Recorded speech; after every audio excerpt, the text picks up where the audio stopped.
Hey everybody, welcome back. My name is Abby. I'm with Fitness is Medicine. Today we're going to do another great full body workout you can do in your home. Baloo is here to help me. We are going to start with some chest flies on a fit ball. So if you've got those, go ahead and grab a pair of dumbbells and a fit ball. Remember to come into these workouts warmed up and ready to move. 5 to 10 minutes of a cardio workout just to get your heart rate up, get your muscles in your joints moving and warmed up and ready for exercise. And of course, your mindset ready for movement. The other tools we're going to need is a yoga block if you have one. Otherwise, you could use a little step stool or something. And one heavier dumbbell. So these are going to be maybe on the medium side or on the light side. A heavier dumbbell, and then a tube or a band set up a little bit higher. So I'm going to walk out into a bridge. Hopefully Baloo will oblige here. I want my head and shoulders resting comfortably on top of the ball. No. And then we're going to let those arms go out to the side. We're doing a chest fly. So I want your hips nice and flat with your knees and your shoulders right in line there, so you're squeezing those glutes. So we're working a lot of muscles here. Your hamstrings and your glutes are working to keep those hips up. And then we're working your pecs with this chest fly. Also, your abs should be engaged, help keeping you steady on top of that ball. And 10.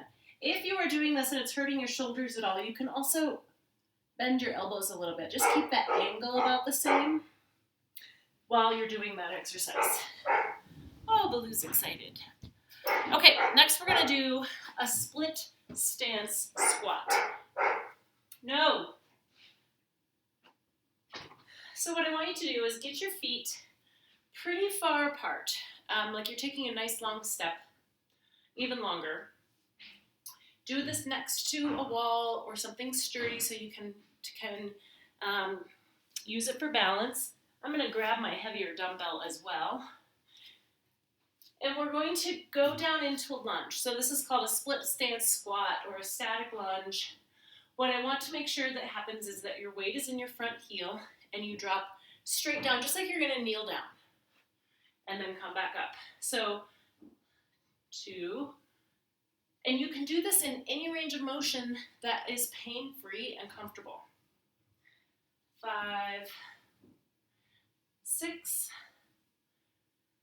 7. So this knee is staying over my ankle. It's not going over my toe. 9 and 10. All right, good. Now we'll switch sides. 2 reasons, and I've said this before, that I like to use one dumbbell versus 2 or one kettlebell, one weight is, first of all, when you're just using one, your core has to work pretty hard to keep you level and support that weight on one side. The other reason is that gives your other hand something to hang on to. It's free to hang on. Another reason that I haven't said lately is that when you're carrying things in your normal life, generally you're just carrying something on one side, right? A watering can, maybe your groceries. 10, good. Generally, we're not loaded down both sides. I know that I usually pile up one arm or the other so that my other hand is available for doors and things to get myself, up to my kitchen to unload my groceries. Okay, next one we're going to do overhead triceps extension. So I've got my tube higher up in the door. You can loop it across the top, or mine's about a foot from the top there. What I'm going to have you do is turn around, stagger your feet a good step forward so that you've got that good base of support. I want you to bring your elbows in close to your ears and then press straight out. So your elbows are staying next to your head and you're just bending and straightening those elbows, working on those triceps. Nice and controlled. This takes a lot of control because the band is You know, you have to keep that band in this space, in this range of motion. 2 more. 9 and 10. All right, good. I like that one. You can really feel the burn on that one. And you should be feeling that right back in here. Okay, next we're going to lower down to the floor and do a fire hydrant. So on your hands and knees, we're going to do a glute exercise. Hands directly beneath your shoulders, knees directly beneath your hips. We are going to lift your knee out to one side and back down. Now this is a pretty small movement. I want to keep my back flat, like I've got a cup of tea on there, I don't want to spill. 5, 6, you should be feeling this burn in this glute here. 7, keeping it in this range of motion versus really bringing it out like that. Just right there. That small range of motion works that muscle much better. Then you don't start kind of calling in other muscles to help you. And this is a really focused one just for those glutes. 5, keep your tummy nice and tight too. That will help keep you in that range of motion and not let your hip, really go all the way out there. 2 more. Keep your head in line with your spine in that good neutral position here. So not looking down like this, not looking up like that. You want to keep it all in that good neutral position, keeping your neck happy. Okay, stand up slowly after being down. We're going to grab that one heavier dumbbell again. And we're going to do a front shoulder raise. Now, I want you to stagger your feet.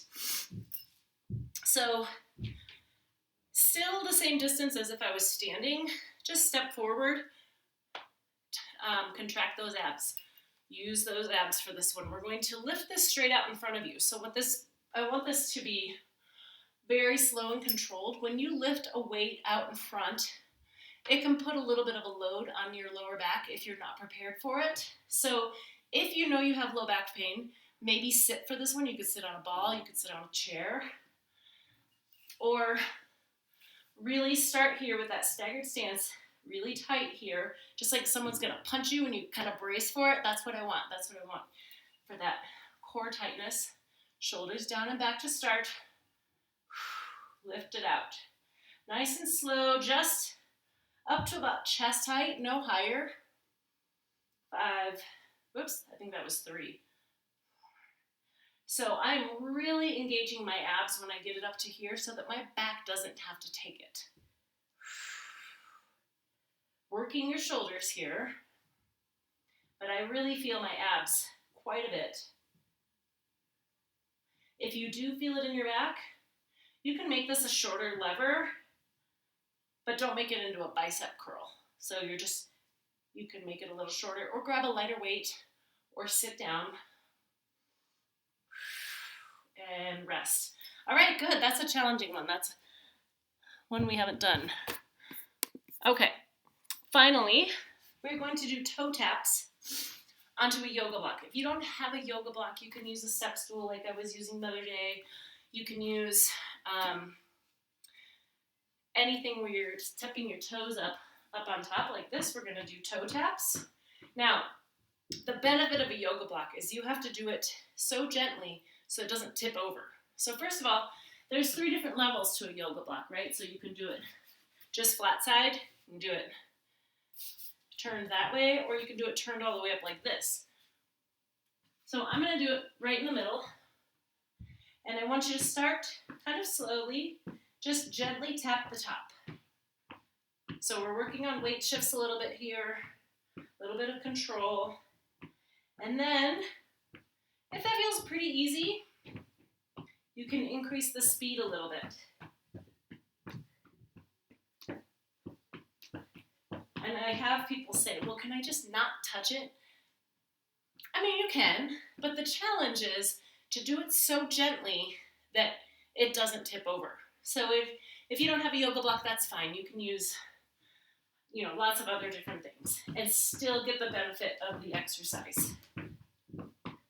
If If that's too much, slow it back down, but try to do it quickly.